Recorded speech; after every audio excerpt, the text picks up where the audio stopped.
Le Seigneur soit avec vous. Évangile de Jésus-Christ selon saint Jean.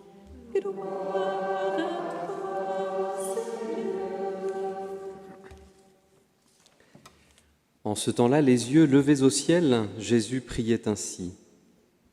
Père saint, je ne prie pas seulement pour ceux qui sont là, mais encore pour ceux qui, grâce à leur parole, croiront en moi. Que tous soient un, comme toi, Père, tu es en moi et moi en toi. Qu'ils soient un en nous, eux aussi, pour que le monde croie que tu m'as envoyé. Et moi, je leur ai donné la gloire que tu m'as donnée, pour qu'ils soient un, comme nous sommes un, moi en eux et toi en moi. Qu'ils deviennent ainsi parfaitement un, afin que le monde sache que tu m'as envoyé et que tu les as aimés comme tu m'as aimé. Père, ceux que tu m'as donnés, je veux que là où je suis, ils soient eux aussi avec moi, et qu'ils contemplent ma gloire, celle que tu m'as donnée parce que tu m'as aimé avant la fondation du monde. Père juste, le monde ne t'a pas connu, mais moi je t'ai connu, et ceux-ci ont reconnu que tu m'as envoyé. Je leur ai fait connaître ton nom, et je le ferai connaître, pour que l'amour dont tu m'as aimé soit en eux, et que moi aussi je sois en eux. Acclamons la parole de Dieu.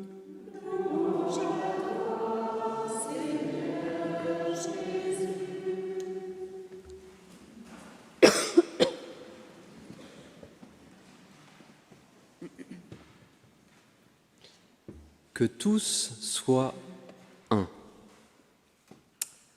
On voit qu'il y a du travail quand on regarde dans le monde, quand on regarde les différentes nations, mais aussi quand on regarde simplement dans nos familles.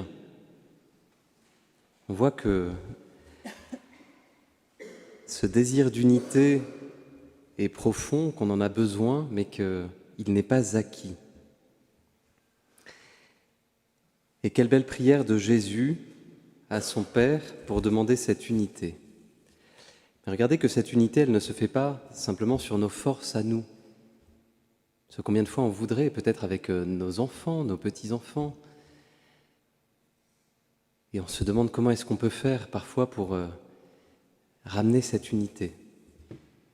Et regardez que souvent, on se dit que pour avoir cette unité, il faut que ce soit les autres qui travaillent ensemble. On se dit, par exemple, quand les enfants sont divisés, souvent on connaît ça dans les familles. D'ailleurs, plus il y a d'enfants, plus c'est compliqué. On se dit, mais si seulement celui-ci, il pouvait se réconcilier avec celui-là, si seulement il pouvait parler. Et là, Jésus, dans l'Évangile, nous révèle quelque chose d'important. Cette unité, elle ne découle pas de nos forces. Cette unité, elle découle de l'unité de Jésus avec son Père. On puise l'unité entre nous dans l'unité de la Trinité. Comme toi, Père, tu es en moi et moi en toi, qu'il soit un en nous. Qu'est-ce que ça veut dire ? Eh bien, ça veut dire que plus moi-même je serai un avec Dieu, plus cette unité, elle aura une conséquence sur ceux qui m'entourent.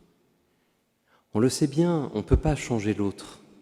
Combien de fois on se dit le problème c'est l'autre et on voudrait que l'autre change. Mais on n'a pas de prise là-dessus. La seule prise qu'on a, c'est sur nous-mêmes. Et nous-mêmes dans notre relation avec Dieu. Parce que regardez, qu'est-ce qui divise véritablement ? Eh bien, ce qui divise, c'est le péché. Le diviseur, c'est le démon. C'est lui qui cherche en permanence la division. La division en nous-mêmes, mais aussi la division dans la famille, dans nos communautés. Lui fait tout pour que cette unité soit brisée. Et donc, pour entrer dans ce mystère d'unité, il faut faire tout l'inverse, c'est-à-dire faire tout pour que le péché soit écarté. Vous voyez, ici, on est dans un lieu privilégié pour ça, puisque ici, on fait l'expérience de la réconciliation, on pourrait dire l'expérience de l'unité, et d'abord unité avec nous-mêmes. À travers le sacrement de la réconciliation, qu'est-ce qu'on fait? Eh bien, on écarte le péché. On retrouve l'unité avec Dieu, ce qui permet d'avoir pour conséquence de petit à petit retrouver l'unité avec les autres. La véritable source de cette unité, c'est l'Eucharistie. On le dira tout à l'heure. On cherche à travers l'Eucharistie l'unité et la paix. Ce sont les fruits de l'Eucharistie. Mais ce n'est pas une unité magique, vous voyez, c'est parce que tous, on cherche cette unité avec Jésus-Christ que petit à petit, cette unité se fait entre nous. Il y a quelques jours, je prenais un exemple, il vaut ce qu'il vaut, on est d'accord. Mais si vous mélangez de la farine avec elle-même, ça ne donnera rien, hein, ça restera de la farine. Si on veut faire une pâte, il faut quelque chose qui lie la farine. Vous voyez, nous, on est un petit peu cette farine. On est très semblables, mais tellement de choses qui font que c'est difficile d'être un les uns avec les autres. Et donc on a besoin d'une réalité extérieure pour nous unir les uns aux autres. Eh bien, celui qui fait l'unité entre nous tous, c'est Jésus-Christ. D'où le mystère de l'Eucharistie. Et que regardez que l'Eucharistie, elle ne se vit pas chacun de son côté. On est un corps. On communie au même Seigneur. Mais pas juste pour moi, pour justement petit à petit avoir cette unité les uns les autres, afin que le monde croie. Parce qu'on n'est pas meilleur que les autres qui sont à l'extérieur. On est comme tout le monde. Mais quand le monde se dit « mais tiens, c'est étonnant parce qu'ils ont les mêmes difficultés, mais ils arrivent à faire cette unité », c'est quoi ce mystère? Il ne vient pas de nos forces, il vient de l'unité de Jésus et son Père, qu'on reçoit en nous, parce qu'on est temple de l'Esprit Saint.